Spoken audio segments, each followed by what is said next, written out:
I invest in stocks, right? I invest in crypto. I invest in properties because I'm really interested in real estate. I invest in properties. I invest in human beings because that's very important. That's an investment.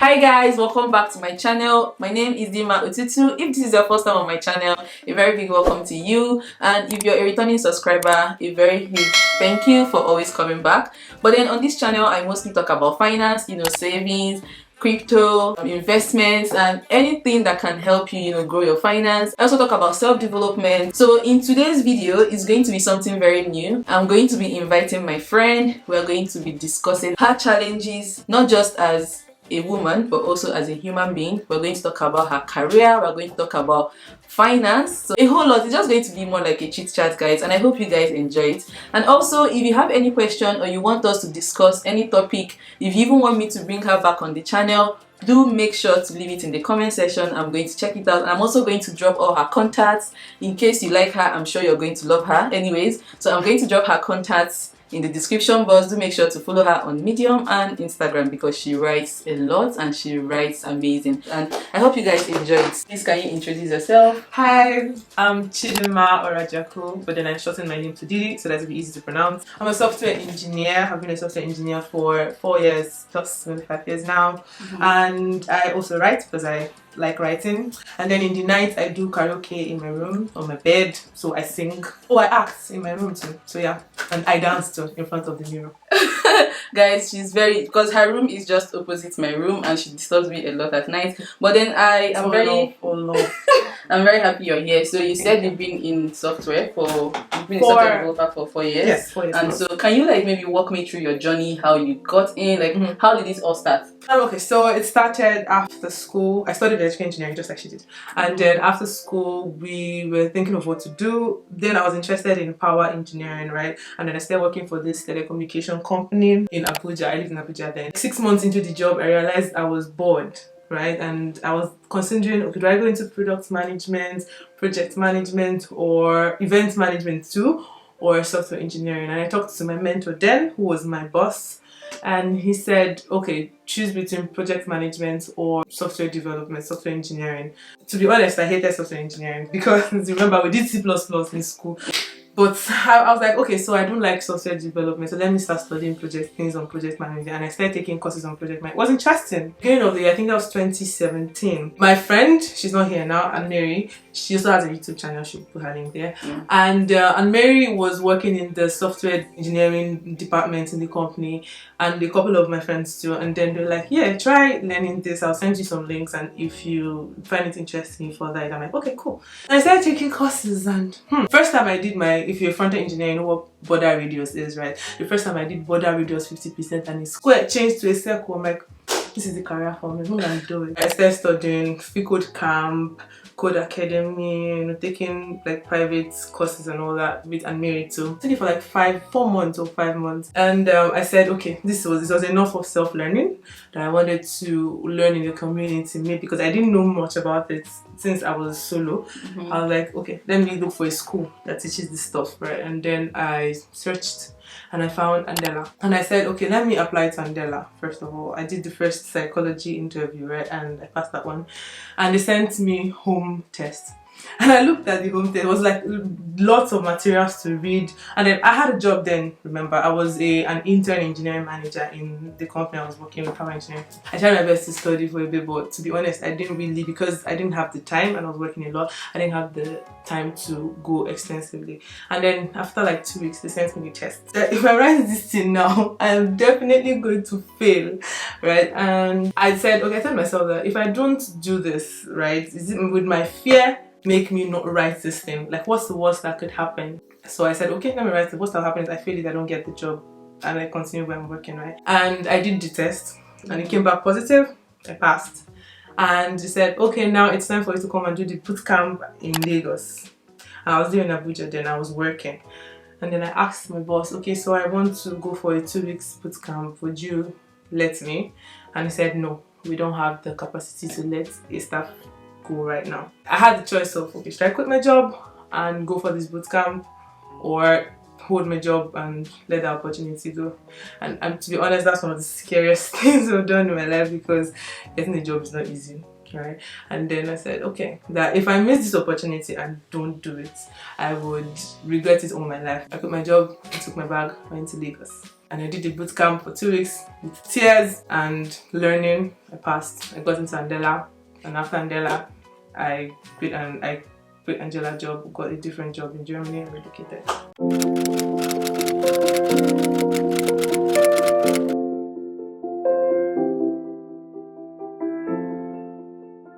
Okay, thank you. So that's our journey so far. I wanted to ask you, like, so since you've been a software developer, like, have you faced any challenges? Maybe had any issue being a woman and working in a male-dominated, field? Yeah. Okay. So I remember doing Andela's boot camp, right? And then a couple of it was a day to the presentation, and I was having a bug. I think my database configuration wasn't right, and then it wasn't just working. And then I was in tears, and someone came in, and I asked him. I really can't remember what the person is right now. And the person said, I asked person because it looked like he worked there, and the person was like, "That now what am I doing here? That it doesn't look like I know a lot of things," right? I'm like, no, that I came to learn, that's why I'm here. I was like, if I'm learning that this is not really the right place for me, if I look around, I'll see that people there are more advanced. That charity, he used the phrase, charity begins at home. And I took my laptop, and gratefully somebody else came and helped me fix it. So that was one thing that it still replays in my mind, because it sort of disheartened me then, because I'm like, okay, am I supposed to be here? Is this how people here are? That it broke my heart, right? And then aside that, I mean, the men I've worked with are incredible, really nice people. But then sometimes some people dismiss what you say, and they're like, yeah, she has shape, but that's what is moving her forward. And that's what she's moving her forward. Or you say, this project, can she do it? Can she handle this? Or can she handle that? But yeah, people try. And aside you're out of school, I'm married, a lot of women relate to this. Yeah, aside that, it's been good. So the men around me are good, actually, really good, incredible. Okay, so thank you for sharing. Right. So now that I'm going to slowly divert to finance, and because I know her a lot, I know I would say you started making money quite early. Yes, excuse me. So backstory: we met when we were in the university. Since our first year, I think we've known for almost 10 years or more. Yeah, we knew 2012 and this is 2021. Yeah, like 9 years plus almost 9 years plus almost 10 years. Yeah. Okay, so growing up, were you taught finance at home? Like, what can you say you knew about finance growing up as a female? Like, was it something that was it a common thing to be talked about at home? I want to know your finance background growing up. So I would say my finance background is self-taught, because I did not grow up in a rich home at all. We struggled, and I saw lots of flaws with my parents, and I told myself that I wasn't going to ever, like, I didn't want to be like that. So one is saving, right? I learned saving as a kid, and thanks to my parents, it also helped me too, because I remember that my mom would always take my, like, where if people give me money and I would visitors and I would want to go and spend it on balloons and stuff, and she said, give it to me, sure you want to get a phone next year, or you want to get this, just give it to me, let me help you keep it. And I know sometimes she uses it to buy pineapple, and she tell me that I've eaten my money, but most times she saved it for me, right? And then my dad also helped, that in that my dad is kind of person when I was growing up, he wouldn't just buy you something expensive, not really. He'll tell you, I give you money to go to school every day, right? Then it was 100 naira, right? If you want to, like, my first phone, I got my first phone in JS after my junior mic, right? SS1, my visa phone, right? And that one was a gift, and it was nice, but I wanted something more. There was Nokia Express. I wanted to get a Nokia. What was that phone? It was Express. I used to flip open with red. I can remember it was 13,100 then. And then I told my daddy that I want this phone, I want to change my visa phone. He's like, here's the money that I used to and go to school. Instead of 100 naira, I'll give you 200 naira. You go to school, and then whatever you save from there at the end of the term, I'll match it up for you and get you a phone. Gratefully, a cousin of mine, she works with a bank. She helped me open an account. I started saving 150 naira every day for that term, and by the end of the term, I had 7,000 something. and my daddy matched it up, as he said, with like about it was 6,000, yes, and then took me to the market and got me the phone. So that was basically how my childhood was. If you want, like, whatever you want, whatever you need, you get it. What you want, you buy it yourself.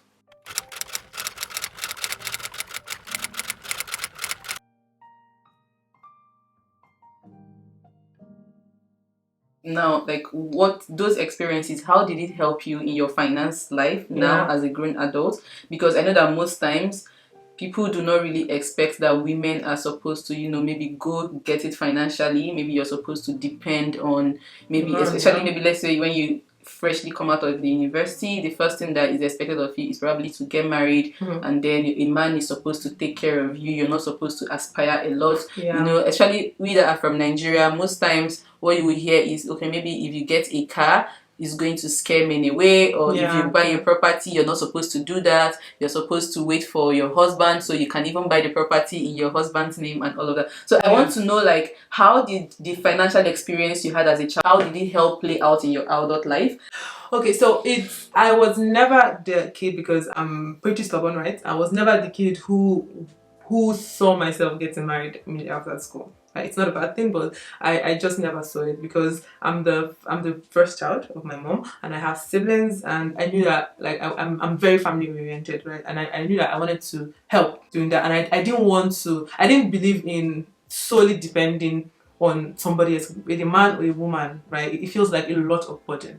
Right, so I wanted to own my own thing. I wanted to make a name for myself, in marriage, after marriage, before marriage, right? My childhood training helped me, number one, to never give up, right? Because, I mean, if I give up, what next? That's what I tell myself. If you don't do this, do you have a better option? If there's no better option, what's the worst that can happen? That's what it just helped me do. And it has also helped me to learn how to save. I save a lot, sometimes to my detriment, she knows. To my detriment, right? Because I don't want a situation where I would have to beg. It scares me to beg, because I'll feel like I'm a burden to somebody else. So I like to save for the rainy day. And as much as I know that we should live our best lives, I preach it a lot too. So I live my best life, and at the same time I save. So it's a balance. That's what my childhood did for me. Okay. I think I also have almost very similar story as well. I would say that I'm very family oriented, and then I think my own finance also started when I was really young. I think in my primary school, when they would give me snacks, what I would do was, when I get to school, I would sell my snacks for 20 naira. Yeah, I do that too. Yeah, I would sell my snacks for 20 naira back then, and I had this kolo in Nigeria. We call it kolo, but I would look for the name they call it, in case you're not Nigerian. A piggy saver. Yeah, for savings, where you just keep putting your money until maybe after 1 year you unlock it, and then you have a lot of money and all of that. Yeah, so I would say that when it comes to finance, we study a lot, because where we come from, there is this ideology that a man is supposed to take care of a woman, and it has not really, I'm not saying it's a bad thing. I mean, if I have someone that would take care of me, I mean, why not? Right? But the fact that I don't want to have to wait, and I don't want to also have to depend, because I've seen what it does to people. I see the kind of disrespect that comes with it at times, and the fact that I have a lot of younger siblings that I know that I need to help my parents. I had to tell myself that, see, you do not have to slack. You need to find ways to be financially independent. So that was what led, and the thing that I've always had this flair and passion for, anything that has to do with money. I mean, that is what my channel is about. Right? Yeah, so I just want to encourage young women out there, and even just young women, right? I always tell my younger ones, you need to be independent. No one is coming to save you. Exactly. You get? And I also want to tell people that, see, your parents are not your emergency fund. You need to learn ways to make yourself to be financially literate, because for you to actually even be able to make money, you need to understand money. So it takes a lot of research. You need to read. When it comes to savings, how do you spend your money? You can make 1 million naira or $1 million today, and if you don't have the act of saving or knowing how to budget your money, you're still going to go back to square one.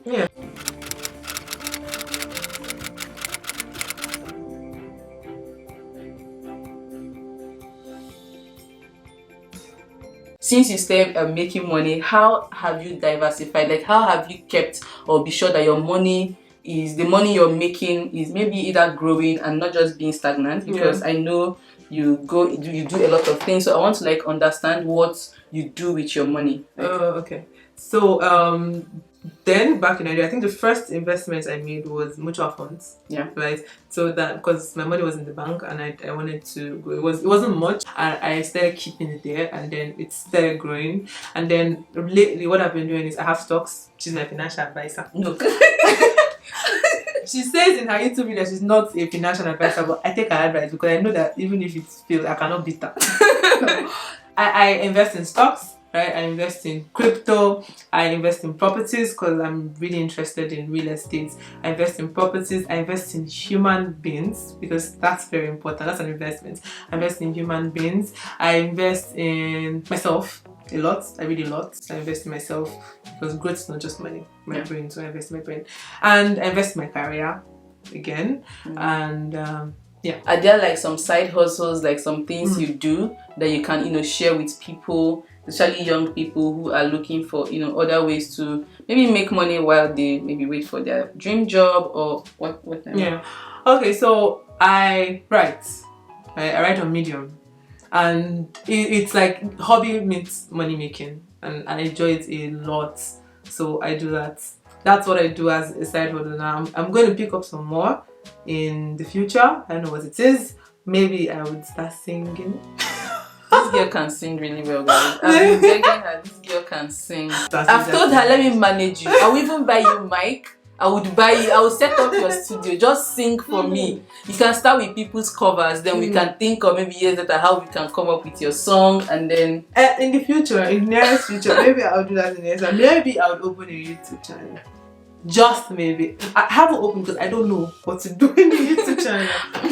Okay, so I'm talking about investments, right? Like, guys, if you watch this channel, you know that I have shown different ways you can make money, different ways you can diversify, you can increase your income. Like lately, I released I think 8 or 9 side hustles you can do. You can check it out. So I just feel like one thing I would want to advise you as a young person, as a female, is the fact that you mustn't even rely on one stream of income. Yes. You can always diversify. There are a lot of things you can do.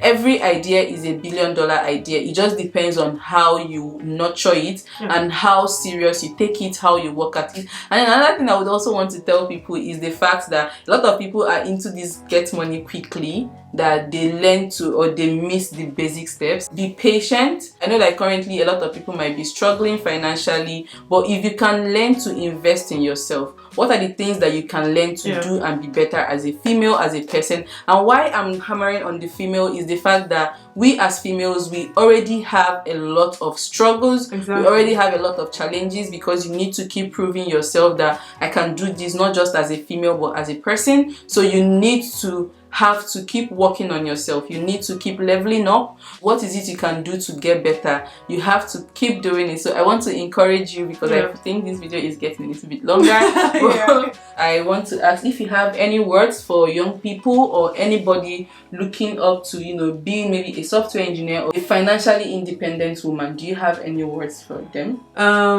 Yeah, so I the first one I have is the best investment is yourself, right? Secondly, always have the mindset that you don't want to burden anyone. Lose the sense of entitlement, because everybody is a human being and every human being has needs. Even the person that is earning $1 million has needs. The person is not entitled to give you money, right? And the third thing is live your life, honestly. Live your life. I want to motivate you. It's not going to be easy. I know the struggles are a lot, but if you can keep pushing, the truth is consistency actually works. If you can be consistent. I remember when we started and where we are now. I'm not saying we are where we want to be, but compared to where we are coming from, it is a whole lot better. So I would want to tell you that keep doing it, and one day you will look back and like, okay, I think I've done well for myself. So thank you so much for tuning in with us today, and we hope to see you in the next one. Bye guys.